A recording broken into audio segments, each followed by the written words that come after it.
Halo Sobat Keadilan, pada video ini kami akan membedah secara sistematis alur penyelesaian sengketa di Pengadilan Tata Usaha Negara atau biasa dikenal sebagai PT-UN. PT-UN adalah lembaga yang berwenang menyelesaikan sengketa antara orang atau badan hukum perdata melawan badan atau pejabat pemerintahan akibat dikeluarkannya keputusan Tata Usaha Negara. Alur ini dimulai dari penyerahan berkas gugatan ke Pengadilan Tata Usaha Negara baik secara manual maupun melalui sistem e-court. Setelah berkas diterima, petugas kepanitraan akan mencatat dan mengadministrasikan gugatan tersebut, kemudian menyerahkan ke Ketua PT-UN untuk melakukan pemeriksaan awal. Pada tahap ini, Ketua Pengadilan atau Hakim yang ditunjuk akan melakukan proses dismisal, yaitu seleksi awal untuk memastikan gugatan memenuhi syarat. Hakim mengecek 3 hal utama. Pertama, apakah gugatan sudah jelas dan lengkap? Kedua, apakah objek gugatan benar-benar merupakan PT-UN? Dan yang ketiga, apakah perkara ini termaksud dalam kewenangan PT-UN? Jika gugatan tidak lolos, maka gugatan dinyatakan berhenti. Namun, penggugat masih bisa mengajukan perlawanan.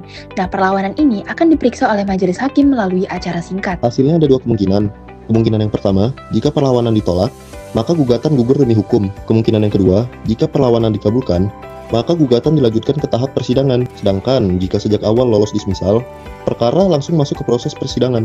Pada tahap persidangan, ada 2 jenis acara tergantung kebutuhan perkara. Yang pertama, acara cepat diperiksa oleh hakim tunggal, dan yang kedua, acara biasa diperiksa oleh majelis hakim. Sebelum memasuki sidang pokok, dilakukanlah pemeriksaan persiapan selama maksimal 30 hari.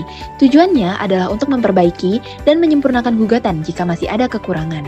Setelah siap, barulah sidang pokok perkara dimulai dengan tahapan sebagai berikut. Yang pertama, membaca gugatan oleh penggugat. Kedua, jawaban dari tergugat. Ketiga, replik oleh penggugat. Keempat, duplik oleh tergugat.